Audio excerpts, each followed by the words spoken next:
C'est l'heure maintenant de parler de nos deux équipes préférées dans la Ligue nationale de hockey. C'est les Jets de Winnipeg, les Canadiens de Montréal. Et on le fait avec la présence de Yannick Laroche. Bonjour, Caro, qui a pris avantage de son membership CAA. Hey, oui. Ça a bien été? Oui. OK. Oui, ben tu sais quoi? Ils ont quand même répondu assez rapidement. Donc au moins, je peux leur donner ça. Essayer de les avoir au téléphone puis coordonner toute l'affaire, ça peut être un peu compliqué, mais une fois que le rendez-vous est fait puis qu'on attend leur arrivée, ça passe assez rapidement. Donc bravo à CAA de nous avoir aidés ce matin. Caro, as-tu un peu de fièvre de cabine ou cabin fever ou sentiment d'être enfermé, là? Ben, on dirait qu'il y en a qui partagent ça, là, dans les c'est drôle parce moment. que le mois de janvier, c'est bien étrange, hein. C'est comme, on veut pas sortir à cause du froid, mais en même temps, rester en cabané, ça nous fait pas du bien. Alors, on sait pas trop quoi faire.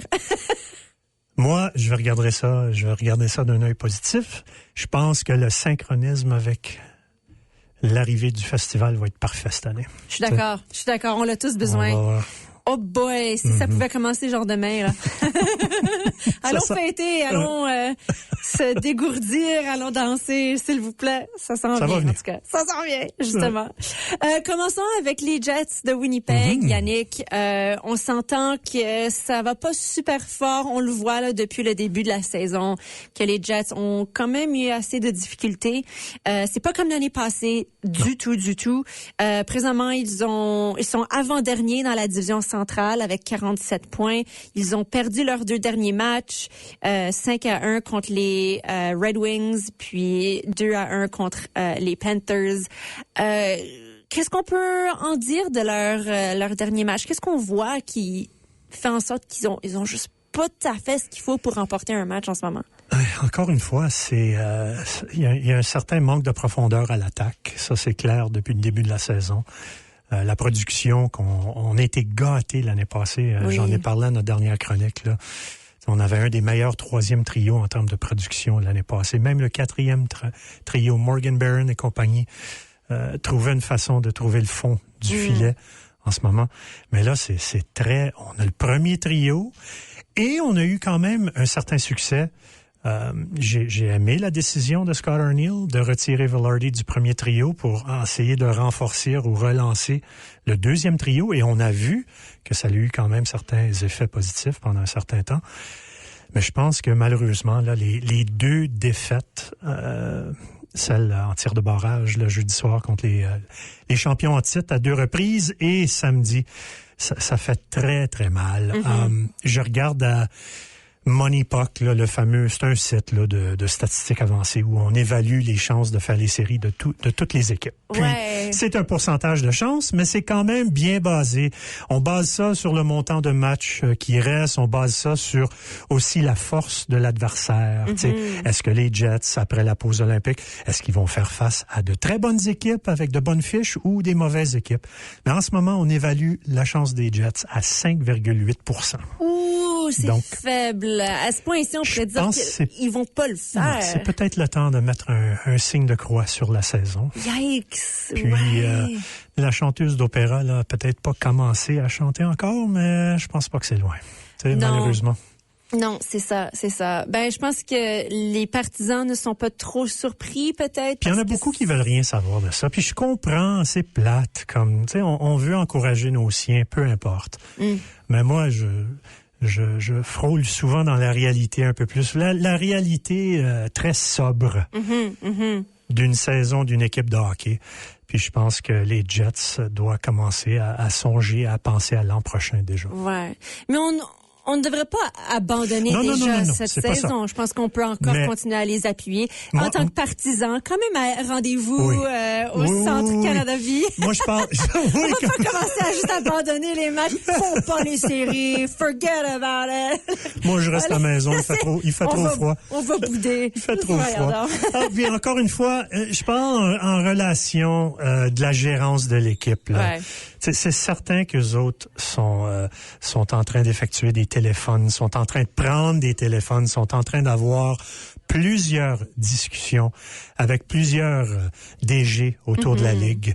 Puis il faut absolument le faire parce que on a été gâtés là avec la saison incroyable et exceptionnelle l'an passé, mais comme j'ai mentionné, ça cachait certaines choses. Et là, on se rend à l'évidence. J'ai parlé de mauvaise gestion de Cheveldayoff en termes de ses effectifs. Je parle plus précisément en termes de choix de repêchage. Ça fait trop d'années là que trop souvent on s'est retrouvé où ce qu'on a été acheteur à la date limite. Donc on a, et ça c'est normal. Plusieurs équipes le font. Normalement t'as un bon équilibre d'acheteurs de vendeurs. Puis ça prend les deux pour faire un petit pas de danse si on veut conclure une transaction. Mais pour les Jets, ils ont été pas mal acheteurs là dans les dernières années. Donc à chaque date limite, on a donné un troisième choix, on a donné un deuxième choix, on a donné un premier choix. Et là déjà, je regarde aux 2 prochains repêchages là. Les Jets n'ont pas de deuxième ou quatrième choix. Et oui, il y en a qui vont dire c'est pas des gros. Non, c'est important. Mm-hmm. C'est important. Et aussi ce qui a fait mal, j'ai parlé non seulement de l'absence de Ehlers qui fait mal clairement au top 6 et au deuxième trio, tellement qu'il gérait de l'attaque. Ouais. Mais peut-être je vais parler d'un autre aspect de Ehlers qui fait mal. Ce qui a fait mal pour cette organisation et ce marché, c'est qu'on l'a laissé partir sans avoir rien en retour. Okay? Ouais, c'est que je veux dire? Ça que ça fait mal, certainement. Mais tu peux pas les blâmer, là. Mm-hmm. Impossible qu'on aurait échangé, sachant que, il va être agent sans restriction. Ben non. Mm-hmm. On aurait eu une émeute là si on l'aurait échangé l'année passée avec la saison qu'on avait. Donc c'est malheureux, c'est juste. Mais je comprends, c'est clair qu'on l'aurait pas échangé. Mais le laisser aller pour rien, ça fait mal ça, parce que c'est une organisation qui a besoin de miser sur ses effectifs, sur ses choix. Ouais. Donc, tu sais, à quoi s'attendre? Ben, je pense qu'il faut prendre des téléphones, il faut effectuer des téléphones, il faut laisser savoir aux autres DG. Selon moi, là, tu sais, le fameux concept de buy low, sell high, là, tu pourras jamais vendre plus haut avec Logan Stanley, jamais. Alors, il y en a qui seront pas d'accord, mais c'est le moment pour l'échanger, absolument. Ouais. Parce que, désolé, là, défensivement, il est pas fort, OK? Mais il y a de l'intérêt autour de la Ligue. Alors, peut-on vendre très haut avec Logan Stanley? Un gars comme Nino Niederreiter. Je sais qu'il y en a qui aiment Niederreiter, mais même chose. Ça, c'est un vétéran qui pourrait beaucoup aider des équipes qui veulent aller loin en série. Ouais. Morgan Byrne, même chose. Luke Schenn. D'accord. Je te pose une question. On ferait quoi avec Taves si le téléphone sonne? Ouais, ça, c'est une bonne question. On vient de l'ajouter à l'équipe. Hein? Il joue mieux dernièrement. On l'a pour une saison, puis on l'échangerait encore? Pas. On n'a aucune idée qu'est-ce qui va se passer. On ne sait pas non plus c'est quoi ses intentions. Peut-être que c'est cloué, c'est écrit dans le ciel qu'il veut pas aller ailleurs, puis c'était juste pour revenir, puis on va voir. Mm-hmm. Mais quoi si un Colorado appelle ou un Edmonton appelle? On dit on veut absolument l'avoir dans notre troisième, quatrième trio. Ouais. Hey, je pense que t'as pas de choix. Faut que t'écoutes. Mais c'est ça, c'est des grandes décisions difficiles à prendre. Sans savoir c'est quoi les... En même temps, tu passes le reste de la saison à essayer de vraiment renforcer le jeu d'équipe avec les joueurs que tu as. Donc, aussitôt qu'il y a un échange qui se fait plus tard, ça va toujours déranger un petit peu l'harmonie sur la patinoire. Mais on a quand même la pause des Jeux olympiques qui s'en vient. Puis ça on va espère être déterminant, que par après... On va le savoir. Ouais. Puis là, on veut voir un changement par après, puis... Là, les gens l'écoutent, ils ont dit, Yannick, tu viens d'échanger tout le monde, là. Ouais. On va-tu avoir une équipe de Beer League, là? Une équipe de Beer League à un trio et demi? Non. Pour terminer, moi, ce que j'aimerais voir, c'est si on peut maximiser se départir de vétérans pour recevoir, que ça soit des choix de 2, des choix de 3, peut-être même un choix de 1, idéalement. Et après la pause olympique, eh bien, rappelons les jeunes. Faites-les jouer. Oui, rappelle Phillips, rappelle Solomonson, rappelle Barlow, rappelle Lambert. Je m'en fous. Fais-les jouer jusqu'à la fin de saison. D'accord. On va maintenant passer avec les Canadiens de Montréal. Donc, ceux-ci aussi, quand même pas trop pire, sont 4e dans leur division en ce moment. Eux aussi, ils ont eu un petit peu de misère avec leurs 2 derniers matchs. Des deux défaites là, contre Buffalo puis Boston. Mais on a encore espoir qu'ils peuvent se rendre jusqu'aux séries pour l'instant. Oui. Ça se passe un petit peu mieux de leur côté. Puis malgré le ce fait soir que cette aussi. division, oh mon Dieu, as-tu vu? C'est une division pas mal tough. C'est serré. Oui, c'est vrai. Il y a peut-être comme j'ai mentionné, dans la centrale, tu as peut-être des équipes plus fortes, comme Colorado, Dallas, Minnesota, en termes de top 3. Oui. Mais là, de 1 à 7 dans l'Atlantique en ce moment, là, c'est vraiment serré. Et vers la fin de la saison, normalement, tu as toujours plusieurs matchs. Les matchs qui vont te rester, souvent, vont être justement contre ces adversaires-là divisionnaires. Donc, ça va être fort intéressant, là, je pense, dans le dernier droit de la saison. Ouais. Oui, 2 défaites qui ont fait mal, les détails. Oh mon Dieu.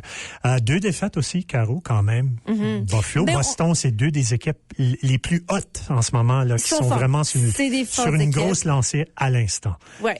Et Montréal aurait pu remporter ces 2 matchs-là, même celui de jeudi, malgré le fait qu'ils ont tiré de l'arrière 3-0 à Buffalo.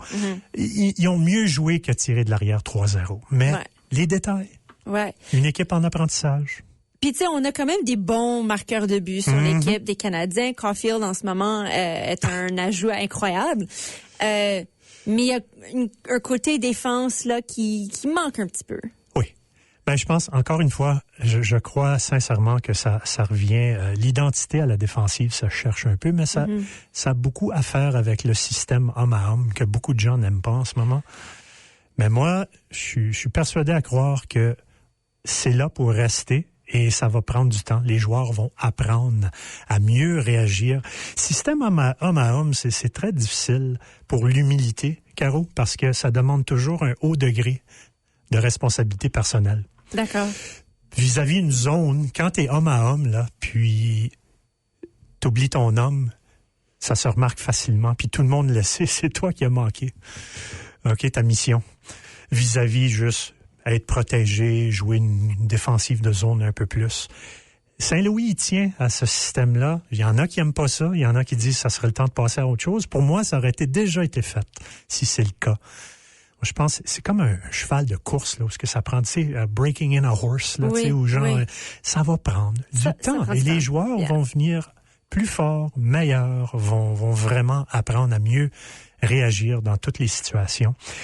Alors, je pense que c'est 2 choses en ce moment. C'est ça qui fait mal par bout. Et c'est le fait que nos gardiens de but, vraiment, dans l'ensemble, font trop peu d'arrêts clés. Une arrêt clé, je le sais, Montembeault a quand même fait de beaux arrêts samedi. Cependant, le revers que je qualifie de faible de la part de Minton là, en 3e période là, pour le but égalisateur. Oui, c'est difficile pour un gardien de juger un revers, mais coudonc, la rondelle est passée où? En dessous de son aisselle, sur le côté du bloqueur. Donc, ça passait à travers lui. Ouais. Faut qu'il fasse cet arrêt-là. Ouais. Puis là, on connaît la suite. Mais bon, moi, je veux pas m'acharner trop sur les gardiens. Je pense, en bout de ligne, ça va se régler. On va aller avec celui qui est hot, là, tu sais, celui qui... et c'est comme ça, probablement, que la saison va se terminer. C'est ça. Ce soir, on a Dobèche qui prend le filet. Ouais. Puis Dobèche, c'est drôle, il accorde beaucoup de buts dernièrement, mais Montréal lui donne beaucoup de buts. Tu sais, 3 de ses dernières victoires, c'était 6-5 contre Ottawa, 7-5 contre Ottawa et 6-3 contre Vancouver. Donc, ça rappelle un peu des belles années des 80, là, tu sais, où ce que...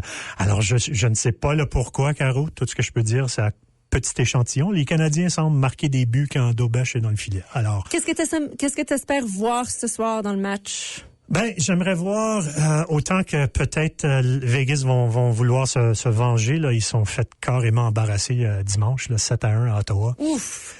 Alors, c'est certain qu'ils vont probablement vouloir se reprendre ce soir. Je pense que Montréal doit vraiment mettre le ton. Je pense que Montréal, c'est un peu comme on a du succès avec la Floride, les Panthers dernièrement. Je pense que je vois un peu ça du même œil avec l'équipe Vegas. On les a battus 4-1 plus tôt cette saison chez eux. Puis Vegas aussi, là, c'est drôle, parlant de parité et tout ça, eh bien, ils ont plus de défaites que de victoires, en réalité. Tu sais, ils ont 24 victoires, 14 défaites et 12 défaites en tir de barrage. Alors ça, en réalité, c'est 26. Donc, c'est un peu trompeur. Ouais. C'est quand même une bonne équipe qui a de très bons joueurs à l'attaque, qui est quand même de bons défenseurs. Mais je pense que Montréal, il faut aller le chercher. Moi, ce que j'espère, c'est que la victoire de ce soir donnerait aussi du momentum parce qu'on va affronter la grande équipe de la Ligue nationale jeudi, qui vont porter leur chandail des Nordiques. Ça, je suis pas trop un fan de ça, là. Ça fait un peu... J'ai entendu dire qu'ils allaient faire ça. Ça me fait penser Julie Masse, là, comme un coup de couteau dans la peau, là. Ouais, je sais pas comment le grand public prend ça, nécessairement. Probablement pas très bien, surtout quand, tu sais, il y en a encore... quand tu parles de ramenons les expos puis ramenons les Nordiques, là, au Québec, là, c'est... oui, il y en a qui prennent c'est tatoué sur le cœur. C'est tatoué sur le cœur. Ouais. Donc voilà, ça une belle victoire ce soir pour mettre la table pour un bel affrontement jeudi soir. Puis ça devrait être du beau hockey là, les deux prochains matchs. Puis quand même les Canadiens là, c'est les 4 prochains matchs, c'est pas facile à Buffalo samedi, ensuite à Minnesota. Minnesota, très bonne équipe. Et on va terminer avec la pause olympique. Il faut en parler parce que mercredi prochain, qu'est-ce qui se passe, Caro? Vas-y. Les Canadiens sont en ville. Pour Winnipeg. Ouais. Je voulais acheter des billets, mais je dis waouh, ça coûte way trop cher. Non, c'est comme. En plus, il fait froid. Il fait froid aussi, mais voilà, c'est tough. Oh mon Dieu, même dans la section 300, c'est parce que les reventes pour un match comme Montréal, c'est ridicule. C'est ridicule. Parce qu'il y a tellement de partisans de Montréal ici à Winnipeg. Ça fait que ça augmente le prix. Ouais, malheureusement. En tout cas, mais ça, c'est certainement un match qu'on ne veut pas manquer, juste avant les Jeux olympiques. Puis ensuite, après le retour des joueurs pour le reste de la saison, peut-être qu'on va voir un petit changement, un petit coup de vent. Puis... Ben, de tout parti, ça va être intéressant en passant la pause olympique. Il y aura, lors de la pause olympique, il y a un gel sur les transactions du 4 au 22 février. Alors, on va peut-être voir, à ce point-là, avant, je comprendrais pas le pourquoi, là, tu sais, parce qu'à ce point-là, on est tous bien juste d'attendre, peut-être. Oui. Ce qui est intéressant, cependant, et ça, quelqu'un va falloir qu'il embarre, va falloir qu'on embarre puis on jette la clé dans un garde-robe puis on place Lane Hudson parce que du 6 au 16, il n'y a pas un joueur de la Ligue nationale qui peut toucher à la glace avec des patins. C'est qu'il y a un gel sur les pratiques. C'est vrai. Lane Hudson va avoir beaucoup de misère avec ça. Il est bien capable. Il est capable. Mais bon, je devine que c'est dans l'entente collective des joueurs. Je devine qu'il y en a qui vont probablement se trouver en quelque part très chaud pour quelques jours. Pourquoi pas prendre une petite vacances. Voilà. Mais pour je le rappelle, ce soir, les Canadiens affrontent les Golden Knights de Vegas. Et les Jets sont à Jersey. C'est ça, pour les Devils. Voilà. Alors, 2 matchs qu'on peut regarder. Merci beaucoup, Yannick. Merci, Caro. Toujours un plaisir. À la prochaine.